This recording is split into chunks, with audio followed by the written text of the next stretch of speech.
કારેલાનું નામ પડે એટલે બધાના મનમાં એક જ વિચાર આવે કે કારેલાનું શાક કડવું લાગશે, પણ જો તમે એક વખત આવી રીતે મીઠામાં શેકી અને કારેલાનું શાક બનાવશો ને તો તમે દર વખતે આ જ રીતે બનાવતા થઈ જશો. બનાવવાની રીત તમને થોડી અજીબ લાગવાની છે, પણ તમને ટેસ્ટ તો એકદમ બેસ્ટ મળી રહેવાનો છે. તો ચાલો રેસીપી બનાવવાનું શરૂ કરીએ.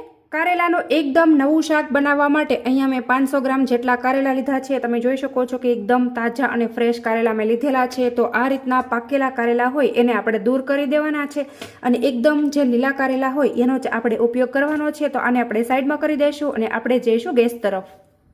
અને હવે જો અહીંયા મેં આ રીતની ગેસ ઉપર એક લોખંડની કડાઈ રાખી દીધેલી છે. તો આ રીતની આપણા ઘરમાં કોઈ પણ વધારાની લોખંડની કડાઈ પડેલી હોય ને એનો જ આપણે ઉપયોગ કરવાનો છે. જો આપણે સ્ટીલનું વાસણનો ઉપયોગ કરીશું ને તો નીચે થોડા ડાઘા થઈ જશે, એટલા માટે આ રીતની જે લોખંડની કડાઈ હોય ને એમાં જ આપણે મીઠાને ગરમ કરવાનું છે અને એની અંદર જ આપણે કારેલાને શેકવાના છે. તો અહીંયા મેં ગેસની ફ્લેમ છે એ ચાલુ કરી દીધી છે અને ત્યાર પછી અહીંયા આપણે મીઠું નાખવાનું છે. અને હવે જુઓ ત્યાર પછી અહીંયા આપણે મીઠાને એકદમ સરસ રીતે ગરમ કરી લેશું. તો આપણે આ રીતે હાથની મદદથી ચેક કરીએ તો આપણને વરાળ લાગે ને એ રીતનું આપણે ગરમ કરવાનું છે, પછી જ આપણે એની અંદર કારેલા એડ કરવાના રહેશે. તો હવે જુઓ મીઠું એકદમ સરસ એવું ગરમ થઈ ગયું છે, એની અંદર થોડો થોડો અવાજ પણ આવવા લાગ્યો છે અને ત્યાર પછી આપણે કારેલાને ગોઠવી દઈશું. તો તમને કદાચ એવું લાગતું હશે કે આ રીતે આપણે કારેલા ગોઠવીએ એટલે મીઠું એની સાથે ચોંટી જશે, પણ કંઈ વાંધો નહીં. આપણે થોડી વાર એને એકદમ સારી રીતે શેકી લઈશું ને પછી બધું મીઠું છે ને એ ઉખડી જવાનું છે. તો જુઓ આ રીતે જ્યાં જ્યાં જગ્યા હોય ને ત્યાં આ રીતે આપણે ગોઠવી દઈશું.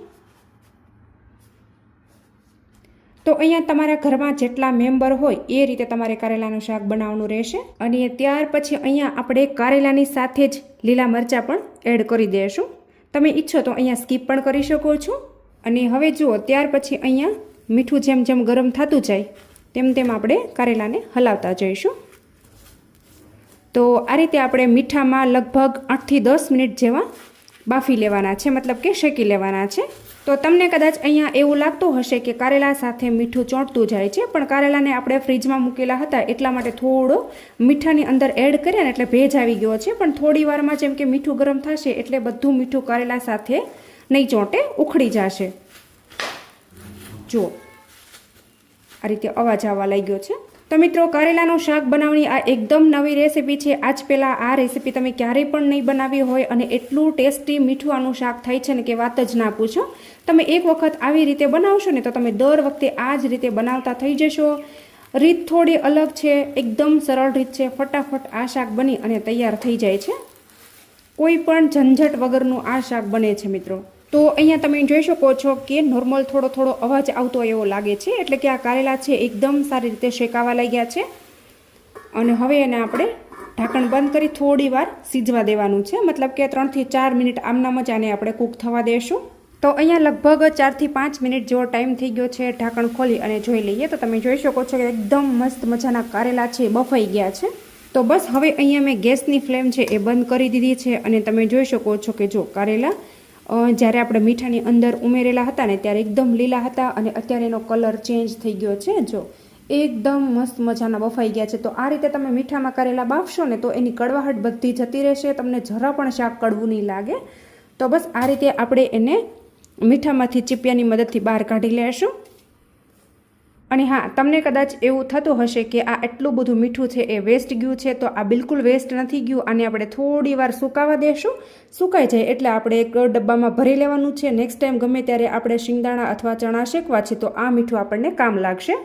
અને હવે જુઓ ત્યાર પછી અહીંયા આપણે થોડું થોડું પાણી નાખી કારેલાને એકદમ સરસ એવા ધોઈ લેશું. તો તમે જોઈ શકો છો કે આપણે એને છાલ ઉતારવાની પણ ઝંઝટ નથી. એમનામ જ આપણા કારેલા છે એકદમ સરસ એવા શેકાઈ ગયા છે.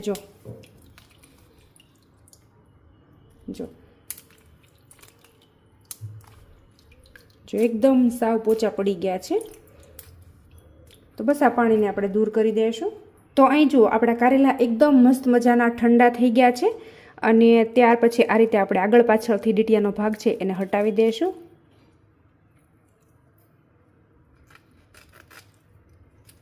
અને હવે આ રીતે આપણે વચ્ચે કટ લગાવી દઈશું અને એના જે બીજ હોય ને એને આપણે કાઢી લેશું.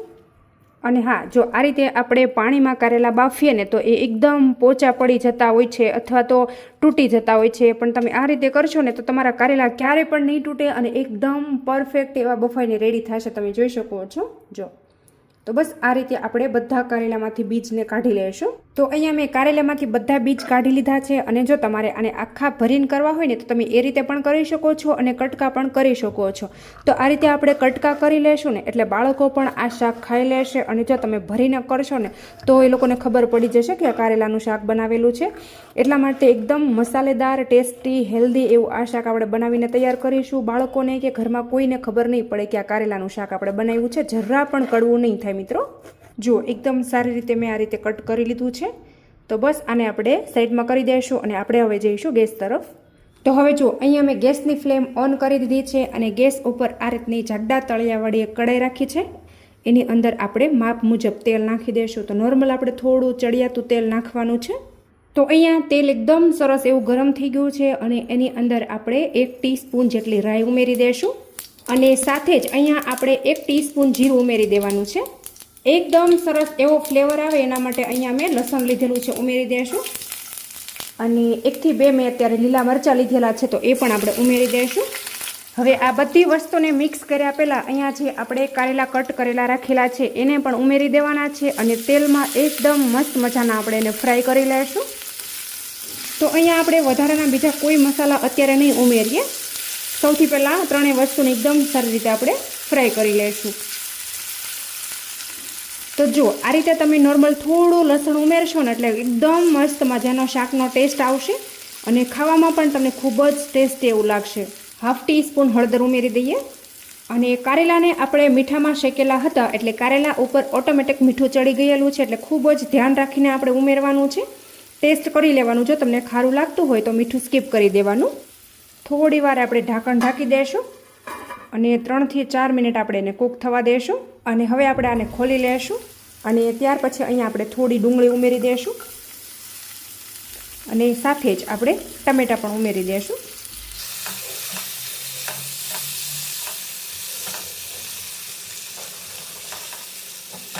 અને હવે જુઓ ત્યાર પછી અહીંયા મેં 1 ટીસ્પૂન જેટલું ધાણા જીરું લીધું છે, ઉમેરી દઈશું. અને સાથે જ અહીંયા મેં થોડો ગોળ લીધેલો છે તો એ પણ આપણે નાખી દઈશું. તો આ બધી વસ્તુને આપણે એકદમ પરફેક્ટ મિક્સ કરી લેવાની છે. અને ત્યાર પછી આપણે આની અંદર એક સિક્રેટ વસ્તુ ઉમેરવાની છે જેથી કરીને આપણા શાકનો ટેસ્ટ એકદમ અલગ પડી જશે અને તમને ખાવાની ખૂબ જ મજા આવશે. અને હવે ત્યાર પછી જો અહીંયા મેં પૌવાનો ચેવડો લીધેલો છે તો આ મારા ઘરમાં અવેલેબલ હતો એટલા માટે અત્યારે મેં પૌવાનો લીધેલો છે. તમે મિક્સ ચવાણું પણ લઈ શકો છો. તો આપણે ઉમેરી દઈશું, હલાવી અને મિક્સ કરી લઈશું. તો અહીંયા તમારે જેટલું ચવાણું નાખવું હોય એ પ્રમાણે તમે નાખી શકો છો.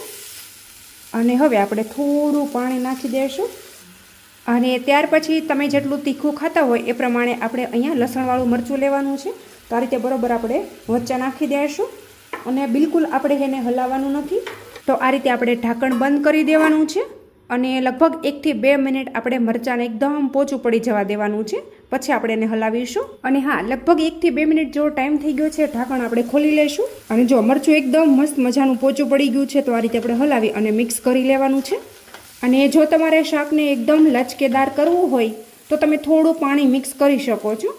તો હવે જુઓ અહીંયા તમે જોઈ શકો છો કે શાકમાંથી તેલ છૂટું પડવા લાગ્યું છે અને એકદમ લચકેદાર મસ્ત મજાનું જોતાં જ ખાવાનું મન થઈ જાય એવું આપણું કારેલાનું શાક બની અને રેડી થયું છે. જો તો આ રીતે તમે ક્યારેય પણ નહીં બનાવ્યું હોય, એક વખત તમે આવી રીતે ચોક્કસથી ટ્રાય કરી જોજો મિત્રો. અને તમે આ વિડીયો ક્યાંથી જુઓ છો ને એ પણ મને કોમેન્ટમાં લખવાનું બિલકુલ નહીં ભૂલતા. હવે આપણે આને પ્લેટમાં સર્વ કરી દઈશું. ગેસની ફ્લેમ આપણે બંધ કરી દઈશું. તો હવે જો એકદમ યુનિક, ટેસ્ટી, મસ્ત મજાનું કારેલાનું શાક બની અને રેડી થઈ ગયું છે. તો એક વખત તમે આવી રીતે ચોક્કસથી ટ્રાય કરી જોજો મિત્રો. અને જો તમને રેસીપી સારી લાગે ને તો કોમેન્ટમાં તમારો ફીડબેક પણ મને ચોક્કસથી આપી દેજો. અને હા, જો હજુ સુધી તમે મારી ચેનલ ઉપર નવા હોય અને ચેનલને સબસ્ક્રાઈબ ન કરી હોય ને તો બાજુમાં રહેલી ઘંટી દબાવી તમે મારી ચેનલને સબસ્ક્રાઈબ કરી લેજો. અને જો તમે મારો વિડીયો ફેસબુક અથવા ઇન્સ્ટાગ્રામમાં જોવો છો ને તો પેજને ફોલો કરી લેજો. Thank you.